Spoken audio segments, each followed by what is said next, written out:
Bonjour les élèves de la première année sciences maths et première année sciences X. Dans cette séance, on va traiter la deuxième partie du cours travail mécanique énergie potentielle. On va faire la variation de l'énergie potentielle et on va faire une application et un petit exercice. Grand 3, variation de l'énergie potentielle de pesanteur. On considère un corps S de masse petite m en chute libre d'un point A de côte ZA. À un instant T, son centre de gravité arrive au point B à l'instant TB. C'est-à-dire à l'instant T est égal à 0, il se trouve à la position A. À l'instant T se trouve à l'altitude ZB. Déterminer la variation de l'énergie potentielle delta EPP entre les positions A et B si l'état de référence de la Terre est choisi la Terre, si l'état de référence coïncide avec la table. Donc, comme vous voyez, si on choisit l'état de référence sur la Terre, on aura l'origine de l'axe qui coïncide avec l'état de référence. Dans ce cas-là, on aura le Z0 est égal à 0. Mais si on a choisi l'état de référence, la surface de la table, dans ce cas-là, l'origine de l'axe ne coïncide pas avec l'état de référence. Dans ce cas-là, on aura le Z0 qui est différent de 0. Voilà, donc on choisit premièrement état de référence. État de référence 1, c'est-à-dire Z0 est égal à 0. Expression, on va donner l'expression d'une énergie potentielle de pesanteur. L'énergie potentielle de pesanteur EPP est égal à mg en facteur de z moins z0 avec z0 est égal à 0, c'est-à-dire est égal à mg en facteur de z moins 0 qui est égal à mgz. Donc à la position A,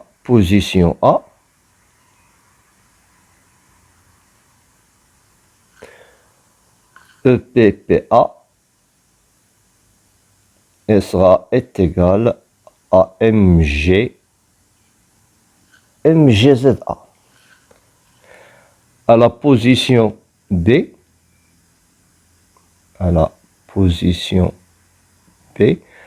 on aura EPPB qui sera égal à mgzb.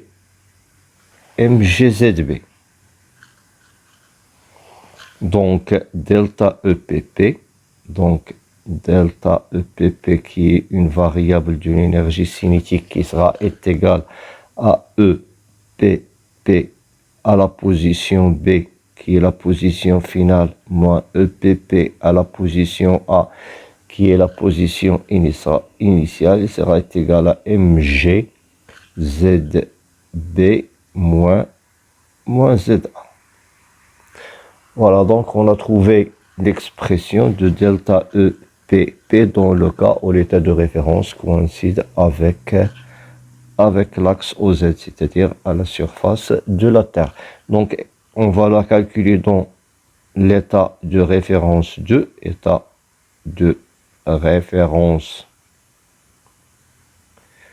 2, c'est-à-dire le Z0, elle est différente de 0. Donc, expression d'une énergie potentielle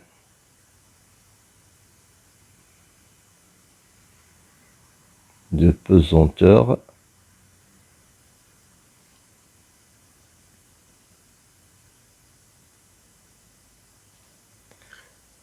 EPP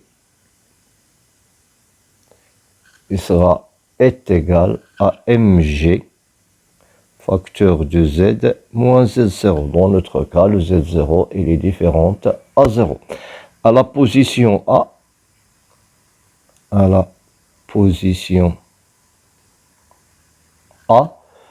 EPPA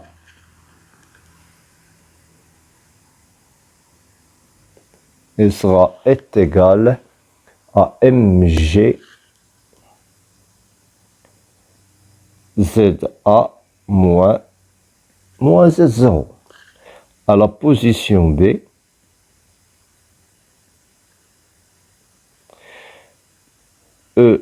EPPB est égal à mg ZB moins Z0. Donc, delta EPP qui est égal à l'état final moins l'état initial qui est égal à EPP à la position B moins EPP à la position A est égal à mg ZB moins Z0 moins mg ZA moins Z0. Donc, on peut simplifier le mgz0 avec le mgz0. On trouve que cette expression est égale à mg ZB moins ZA. Donc, c'est ça l'expression de delta EPP à la position 2. Donc, on va faire une conclusion, comme vous voyez, que si on change la position, la variation de l'énergie potentielle ne change pas. Donc, la variation de l'énergie potentielle entre deux positions A et B, la variation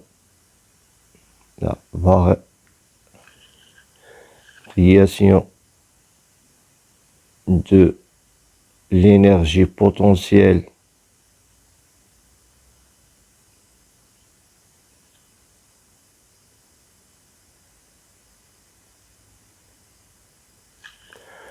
entre deux positions A et B, entre deux positions A et B ne dépend pas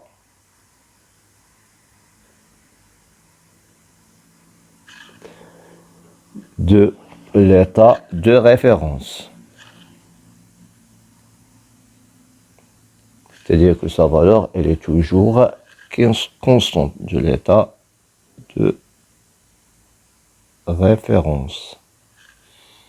Mais seulement de l'état initial et l'état final, c'est-à-dire de l'état A et l'état B, des états initial et final. Donc le delta EPP est égal à mg ZB moins ZA. On passera maintenant à activité, déterminer le travail de P. W pour aller de A à B de P entre A et B et le comparer avec la variation delta EPP entre ces deux positions. Voilà, on sait que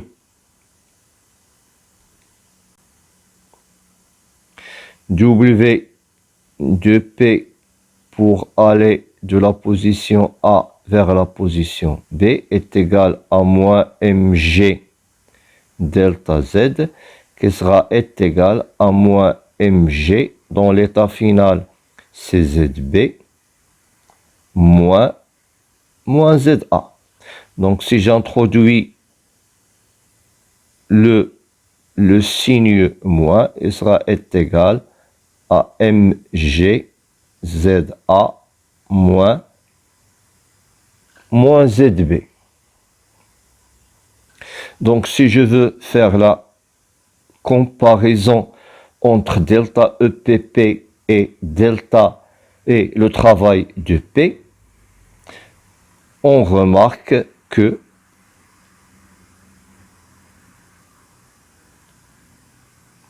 delta EPP qui est égal à MGZB moins ZA est égal à moins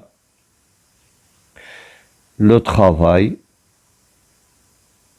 est égal à moins le travail de P pour aller de A à B. Conclusion, au cours du déplacement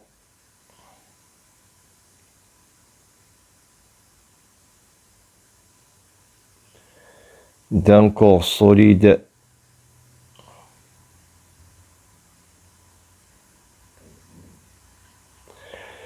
dans le champ de pesanteur,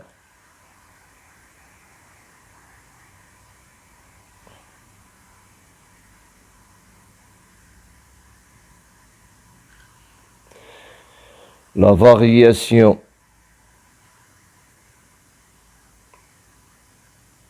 de l'énergie, de son énergie potentielle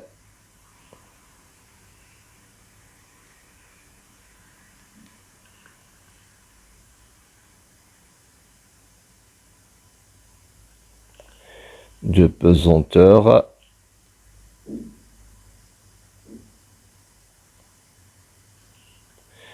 est toujours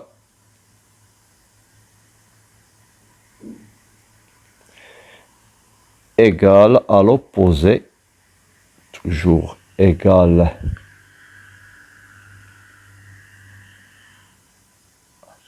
à l'opposé du travail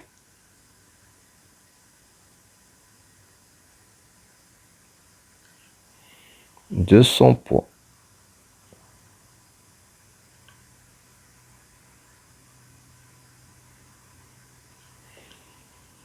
On écrit delta EPP est égal à moins W de P pour aller de l'état initial vers l'état final. Après, on fera une application. Voilà, application 2. Donc, un maçon soulève verticalement un objet métallique ponctuel de masse petite m est égal à 12 kg d'un point A situé sur le sol vers un point B situé à une hauteur h est égal à 80 cm. Puis, le lâche sans vitesse initiale. On prend G est égal à 10 N par kg. Quel est l'effet du travail de la force F exercée par le maçon sur l'objet métallique? Écrivez l'expression qui relie ce travail WAB de F, c'est-à-dire le travail pour le déplacement de A à B de F à la variation de l'énergie potentielle de la pesanteur entre A et B. On déduisait la valeur de travail pour aller de A à F de P. Donc, le travail de la force exercée, le travail de la force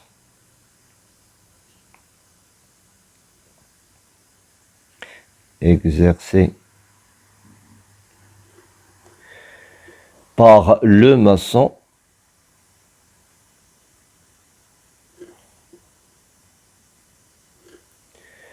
transmet l'énergie potentielle, transmet l'énergie de l'énergie potentielle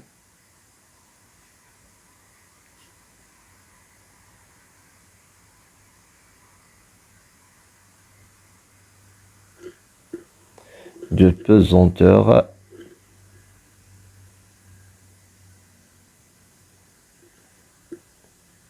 à l'objet métallique.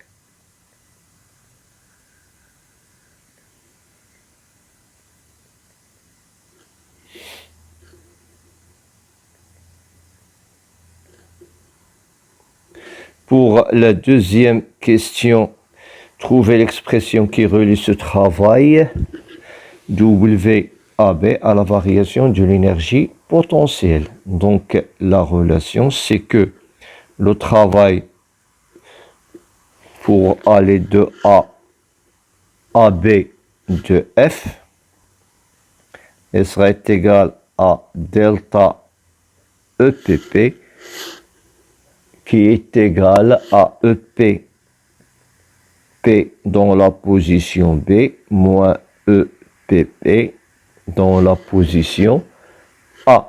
La troisième question, on déduisait la valeur du travail de F. Voilà. Donc on sait que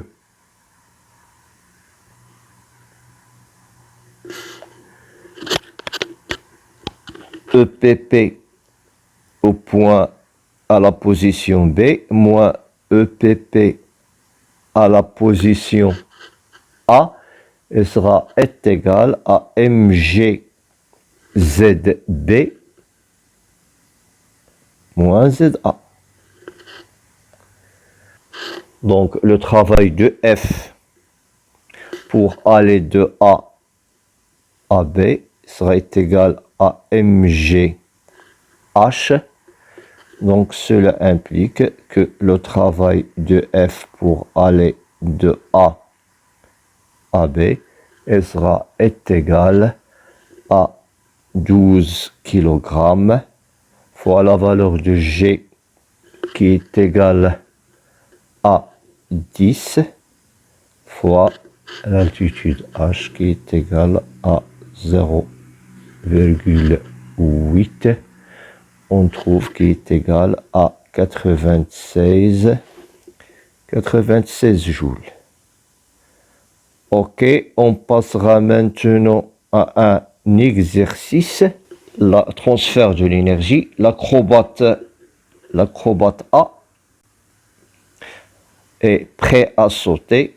Quelle forme d'énergie possède-t-elle? Donc l'acrobate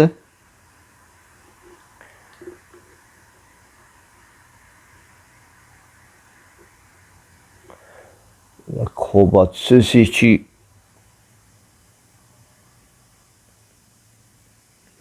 comme vous voyez à une hauteur, se situe à une en hauteur H. Elle possède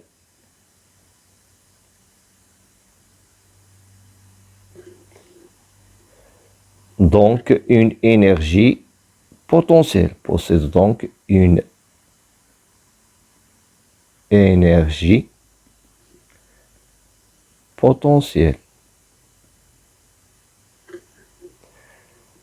non nulle. Cependant,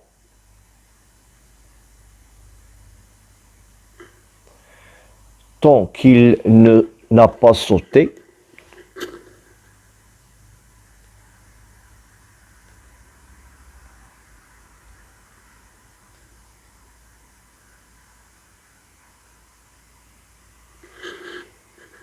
sa vitesse est nulle. Sa vitesse est nulle, c'est-à-dire son énergie cinétique est nulle. Donc, son énergie cinétique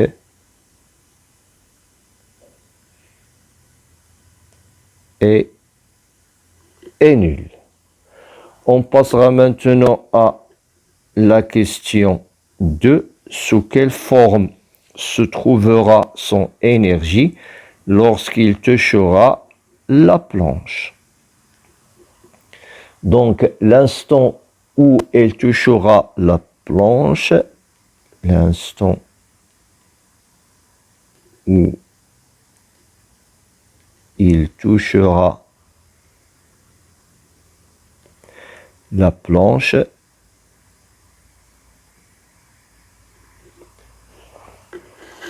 son altitude sera alors 0.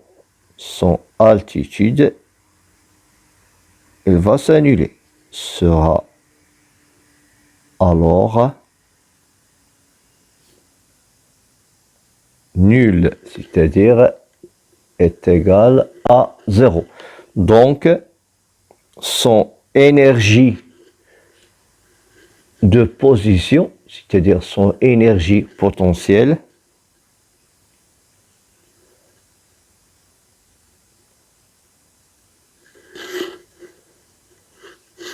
aura une valeur nulle.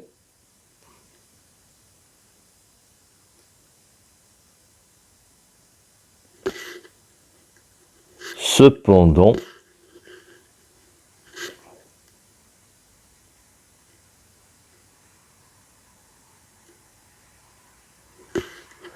il s'agit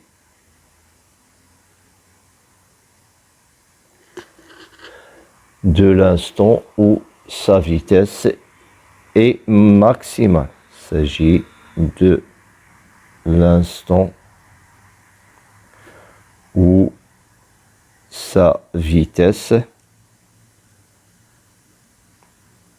est maximale.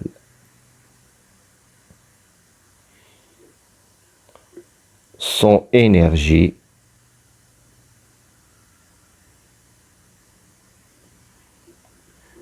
alors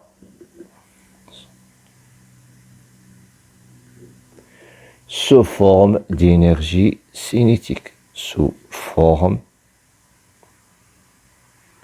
d'énergie cinétique, c'est-à-dire son énergie potentielle elle est nulle et l'énergie qu'il possède c'est l'énergie cinétique. Petite 3, quelle forme d'énergie possède l'acrobate lorsqu'il décolle de la planche? Voilà, l'instant où l'acrobate, voilà, à l'instant où l'acrobate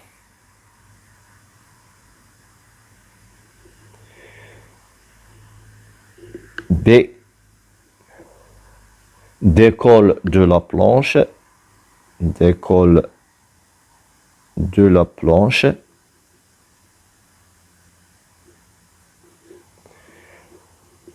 il possède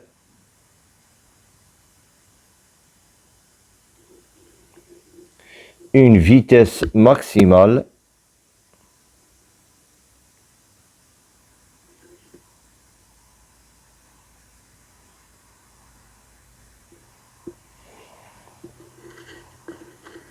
donc une énergie cinétique.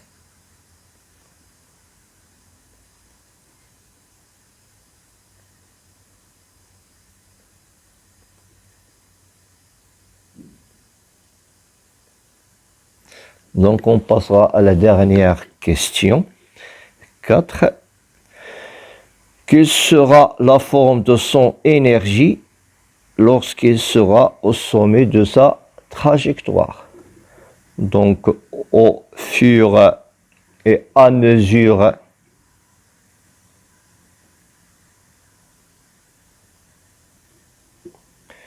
que l'acrobate B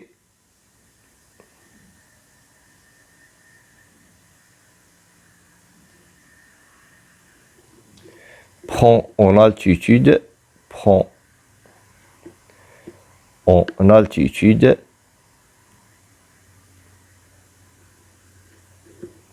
sa vitesse diminue En augmentant, sa vitesse diminue.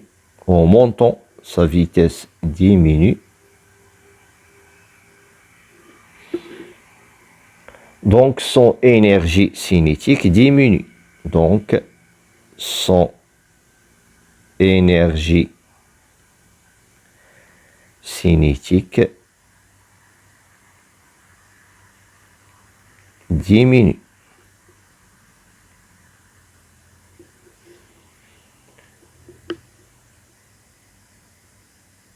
Cependant, comme il prend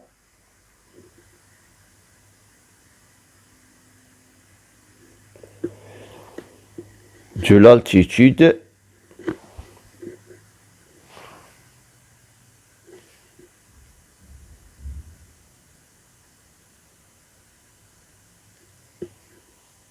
son énergie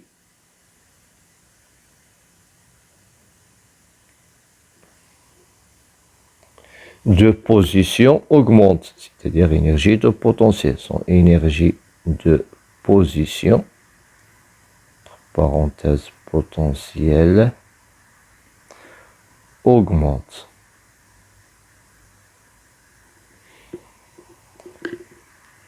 Donc, au sommet de sa trajectoire, donc au sommet de sa trajectoire,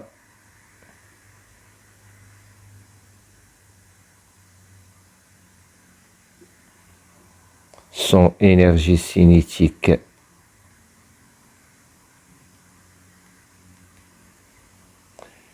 sera totalement, son énergie cinétique sera totalement convertie